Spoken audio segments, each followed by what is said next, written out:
So Ruth Kadiri is like a mentor to me. Producers like to see what they're working with. Try and put professional, not too edited photos. I am Annabel Apara. I am a Nollywood actor, also a student, and I am here on Spotlight by katungfilms.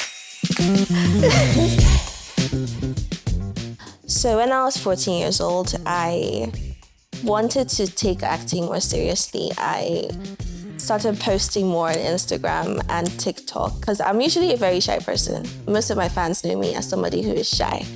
And when I was first starting, they could always tell. But it took a while for me to really get out of my comfort zone and start.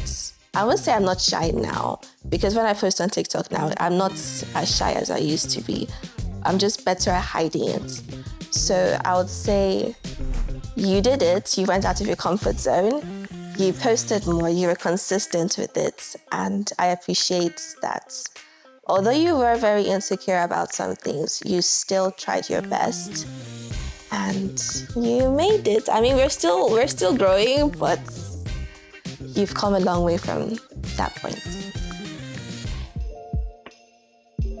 Right now, based on my experience and what I've observed, to become an actor in this age, a lot of it falls down on social media. Because right now, we all live on the internet. So I feel like to become an actor, you have to put yourself out there for people to see you. Practice in your room, in front of your friends, how to act. Even though you don't have the experience, if you have the talent or you have the skills, it's still something. Post yourself doing monologues on Instagram or TikTok. Tag producers that you know of so that they could see what you're putting out.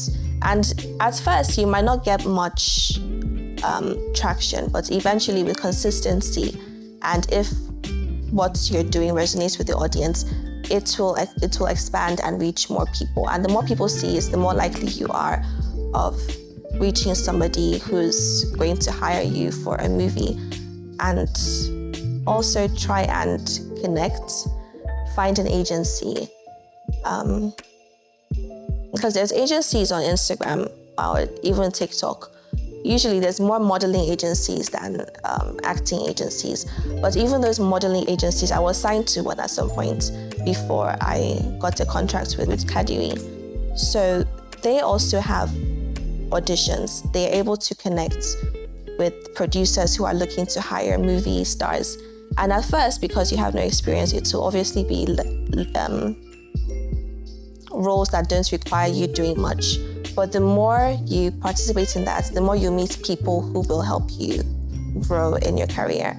And if you do really well with those little lines you're given, somebody is definitely going to notice you and then bring you on board for something bigger. So I would say consistency, put yourself out there on social media, because as much as we like to say we're too obsessed with social media these days, everybody's on it and people will definitely still see you there. So yes, if you're building a portfolio on Instagram and TikTok, it would be good to have headshots of yourself, preferably with no makeup, because I think from what I've seen, producers like to see what they're working with, so that when they bring you on set, it's not that you're looking quite different from what I saw on your Instagram. Either you used a whole lot of makeup or a Snapchat filter that completely distorts your actual image.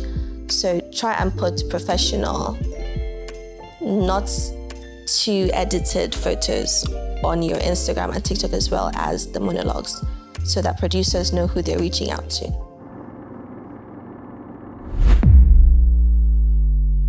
When I get a script, I try and go online to see how people who have been in this situation that I've been giving act.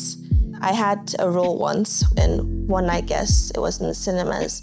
My character had some sort of defect and she wasn't able to speak. So I went online to look at how people who had that disability acted around other people so that I could properly bring life to the character. I have taken acting classes a few times.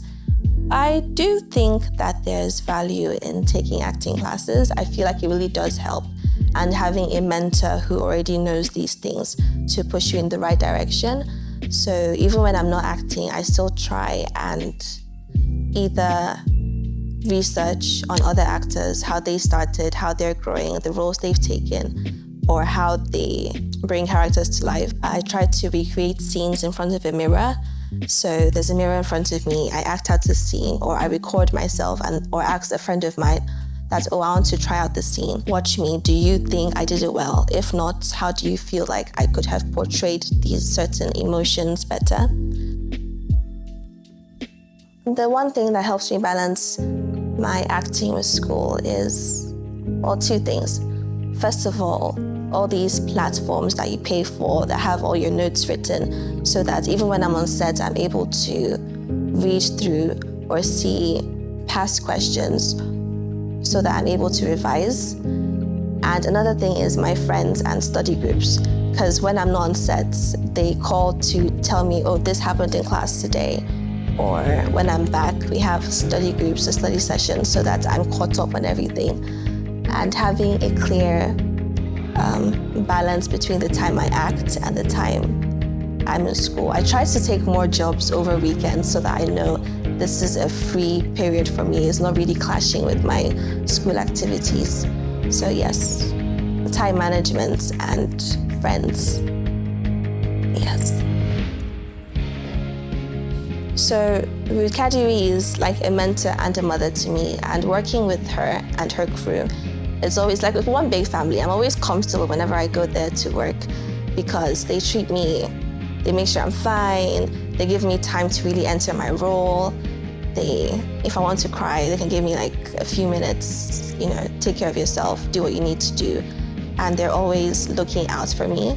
If I have any projects, they're the first people to probably wish me well. And it's been a wonderful time, and it's really given me the space to grow and to learn. Each time I have questions or I need advice on acting, it's probably Ruth Kadiri that I'll go to because she knows about this stuff and she's always there to lend a hand or to advise where she can. So yes, that's how it's been.